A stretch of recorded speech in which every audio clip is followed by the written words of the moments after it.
Alright guys, here we have it. This is the Huawei P20 Pro in probably the best colour of the bunch. This is the Twilight version, which is pretty much the first time in modern smartphone history that a company has had a two-tone gradient finish. The retail box is slick. I like the contrast of the metallic text with the matte white finish, but it's not one of Huawei's more elaborate packages.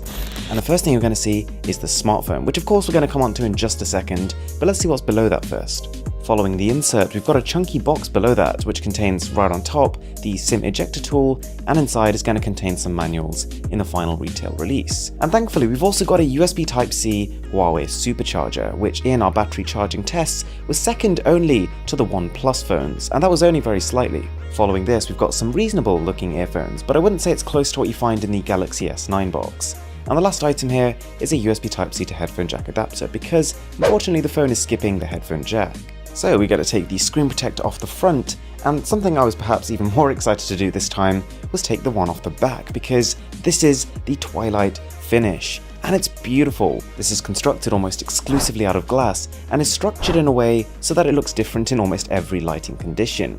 It's pretty reminiscent of my favourite colour on the Galaxy S9, which is the lilac purple, but in a way this is even more eye-catching. This gradient is a really brave decision by the company, and it's definitely not going to be forever on, but I think they've pulled it off about as well as they could have. Something else I also noticed when I picked the phones up for the first time is both the P20 and the P20 Pro are quite a bit slimmer than I was expecting. And when you combine this with seamless curved edges, the way the back blends into the sides of the phone, which blends into the front of the phone, in a way, it's actually less interrupted as a shape than Samsung's flagship, which becomes even more impressive when you consider that they've managed to fit a 4000 mAh battery inside. That's more than the S9, more than the S9 Plus, and actually the same as the Mate 10s last year, which were much bulkier phones. This new glass construction also comes with the advantage of IP67 water resistance, but my only gripe with this finish are the fingerprints. And yes, you can expect fingerprints on any phone that has a glass back, but because of the shiny, reflective, metallic finish behind the glass on this phone, it's even more pronounced. Okay, so after my initial time spent with the phone, I can safely say the Huawei P20 has the potential to be a revolutionary smartphone. And there are two key areas it stands out: camera hardware and artificial intelligence, which has many implications for the user experience, speed, and also ties into the camera. But before we even get to that, the company has taken a pretty unusual direction with the phone's display. They call this a full view display for obvious reasons, and it is a 6.1-inch 18.7:9 aspect ratio screen, which makes it very slightly taller than the S9 phones, but the resolution here is significantly lower. We've got 2240 by 1080, which is more comparable to phones like the OnePlus 5T, a much cheaper device. Not to say it's bad, it's definitely sharp enough, and OLED tech gives us a kick in the contrast department, but it's just not outstanding. And you've also probably been drawn to the notch at the top, a trend that people haven't exactly been the most receptive to. But it does mean the top bezel, generally speaking, is quite a lot slimmer than competing phones, but unfortunately this is compensated for by the phone's slightly larger than average chin. So it's not a bad phone in terms of screen to body ratio, but again, it's not breaking new ground in this area. If you really don't like the notch, the company has a pretty strange option here to disable it entirely, adding a black bar there instead. And thankfully, there's a lot of flexibility here with the navigation bar. They allow you to change the arrangement of buttons, the number of buttons, and also disable it entirely, after which all applications become completely full screen and you can access all the commands just using the fingerprint scanner on the front. Alright, that's all well and good, but one thing that made me a little bit nervous about these devices was the power. Now 4 plus 6 gigs of RAM depending on the model is great, but the Kirin 970 is Huawei's 2017 flagship chip.